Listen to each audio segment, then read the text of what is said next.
Welcome to this short lunchtime talk from Worcestershire Archive and Archaeology Service. These short talks are around 20 to 25 minutes in length.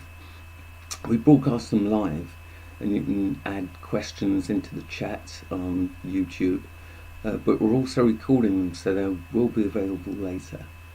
We'll just wait for a moment before starting to allow anyone else to join in the next minute or two. So if you just hang on, and we'll get to you. Thank you.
Okay, if we that's just gone one, so we'll give it a go. So again, welcome to this short lunchtime talk from Worcestershire Archive and Archaeology Service. We're based in the Hive. We are running short talks on Wednesday lunchtimes, as we can't give them in person at present. They are about our collections, and we'll have some aimed at explaining how our services and sources work and how they can help you in projects. And I've been given the opportunity of talking about the finds of the month. So if anybody actually follows our blog posts, you'll see that we try and get a post out about some incredible finds. And I've been given the opportunity to talk about some of them. My name is Ian Mackey, and I'm a community project officer and outreach officer. I've been in commercial archaeology for quite a few years, and this is why I find that these finds of the month really appeal to me, as they represent the skills of the archaeologist and the archive team, from digging, recording, analysing, research and archiving. And what we're going to go through now is just a few of the finds which I found most appealing, but I know that you did too. So it was quite a year, but through all the adversity of the coronavirus, our field section still went out there. Our experts, our archivists, continue to work to the highest professional standards. And here are four of the pieces that I wrote about, because they do represent everything from home curation to the accuracy of the archives. They added to stories, and they actually tied everything together, and everything that you can find at the Hive. So in January we spoke about Staffordshire Agate ware, a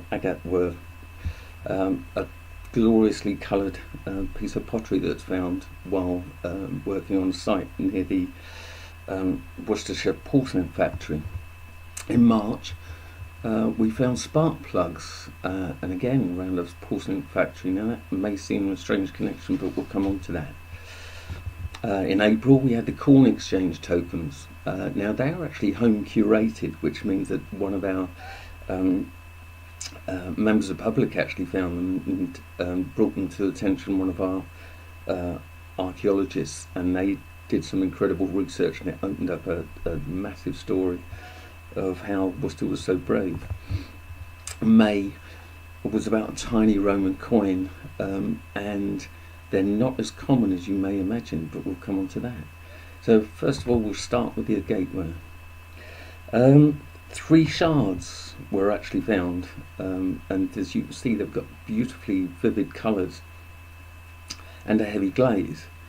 These shards were approximately 5 to 8 centimetres and 1.5 millimetres thick. They were really very, very thin. And they're early Staffordshire gateware, possibly a tankard or a jug from the post-medieval period of 1730 to 1755. We know that because of some of the catalogues from the Staffordshire pottery. Now, what was it doing here? It was probably brought as an example of what Worcester porcelain could achieve.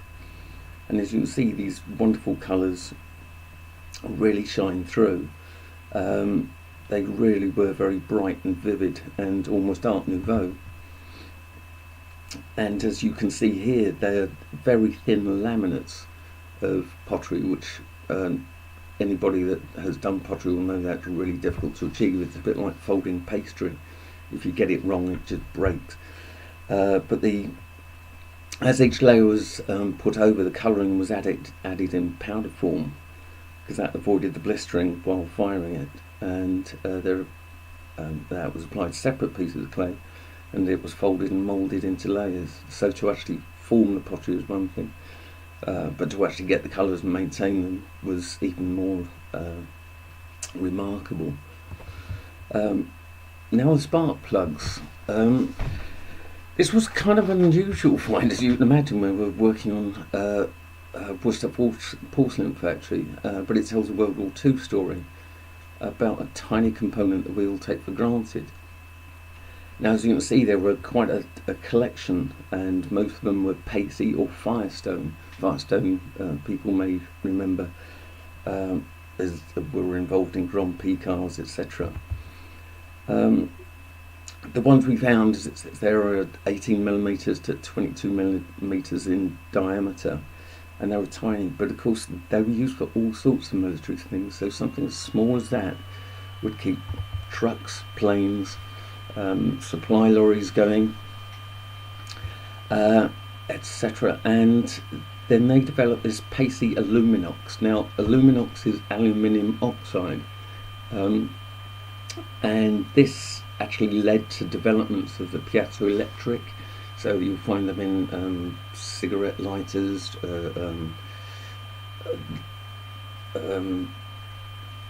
laser gyros, which is more important when after the war, as well as during the war, but things like electronic lighters with gas hobs, etc. Those are things that go click, and all that started from the spark plug. There was also the Firestone spark plug, known as the M100C, the radioactive spark plug. That was actually made with a radioactive component, which was relatively inert to people, but it was meant to increase the power and the longevity of the spark plug. Unfortunately, it didn't, but still, that was developed from the porcelain factory. Now we come on to April. These Corn Exchange tokens that I mentioned earlier, if you see they're engraved on both sides. They're about 1.5 inches in diameter and a couple of millimetres thick. And this one, on the right hand image there, you'll actually see, you might be able to see the number 144 incised in it, and it's a free token. Now these were actually given to farmers to actually get into the Corn Exchange, so they can actually do deals. And it came out in a time when, as you can see there, in 1815, the government introduced the Corn Laws. Now that meant a restriction of corn sales. Now corn involved grain and all sorts, but the Corn Laws were introduced. But in 1845 to 1849 there was the Irish potato famine, which meant mass starvations over there. And because they couldn't sell the produce over here, then it was devastating.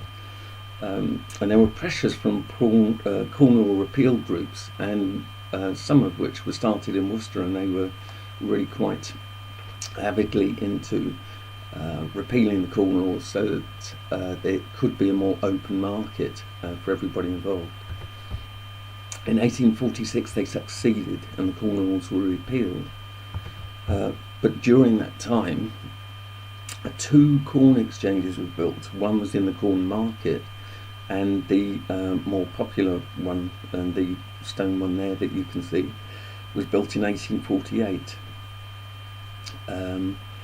And it's a remarkable building, and people sort of might go past it on the bus on the way down to the bus station. But that was built less than 2 years after the repeal of the Corn Laws, so that was quick. It was actually designed and constructed. And the building, the railings even, and all the cornices, all the engravings, etc., are actually Grade 2 listed. Now, described in 1968 by Nicholas Pevner as the Corn Exchange of 1948 is a mighty job. And coming from someone like Pevner, that's quite an emotional reaction, but it is a remarkable building. As I say, there were 2 corn exchanges. On the lower right of the picture is this little square where the corn market was, and that was later sold on to be a theatre. And the little arrow shows where the corn exchange is that we've just seen in Angel Street. So from these small tokens, they were a family heirloom, and they were passed on. So home curation, they looked after them and kept them neatly until they were found while emptying a house, and they passed them on to one of our archaeologists who helped me uncover all of this. And so I'd like to thank the Osborne Grubb family, and particularly 9-year-old Delilah Corbett, and I'm sure she's going to be a future archaeologist because she was so keen on what we discovered. And finally, a tiny Roman coin, lovely find, but it shouldn't have been there. Now that's a strange thing to say, but it was a tiny Roman coin about the size of your thumb that was found in a blackish sandy fill by one of our archaeologists working next to the city walls, and it really was tiny, but tells a massive story. It's 19 millimeters in diameter and around 1 millimeter thick, so it really is small. That's a closer view, and as I say, to be able to spot that is really quite remarkable. But here you can just about see the head engraved on there, maybe Tiberius, not sure, but this shows the conditions in which it was found. Now this is where the quandary comes from, because the orangey fill at the top there is actually Rablin backfill, and above that is part of a Roman road, and yet in the bottom right hand corner there, that's where the coin was found. So what was it doing around there? It's the fact that it was dark film meant it was very difficult to find anyway, yet the coin was underneath it all. And this is where the archaeologists have a term, one is redeposited, so it might have been redeposited at a later stage when the road was built, or it could be a residual find, or in other words it was left over after the initial road or the initial pit was dug. There were several pits around the same area, so it's probably related to that. But again, our archaeologists actually spotted that. They did a great detective work, and they've got keen eyes to spot that. So thank you for listening. That's we're on all sorts of social media, as you can see there. So on Instagram, Facebook, Twitter, YouTube, and of course explorethepast.co.uk, where you can read more. So thank you for joining us, and if there are any questions, then we'll just get to those. And next week, Paul, my colleague, will share part two of our Worcester Treasures series. If you saw the first one, you'll appreciate how popular it was and how good it is. So we've got another two of those. So thanks very much, and I'll just check for questions.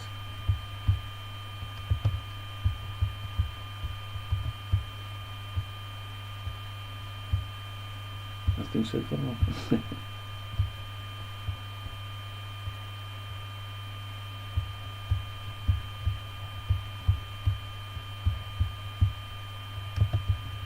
As I said earlier, this is being recorded and will go out afterwards. So if you still do have any questions or comments, or want to show us pictures of your own finds and your own home curation, then please do so via social media or by contacting us at Explore the Past.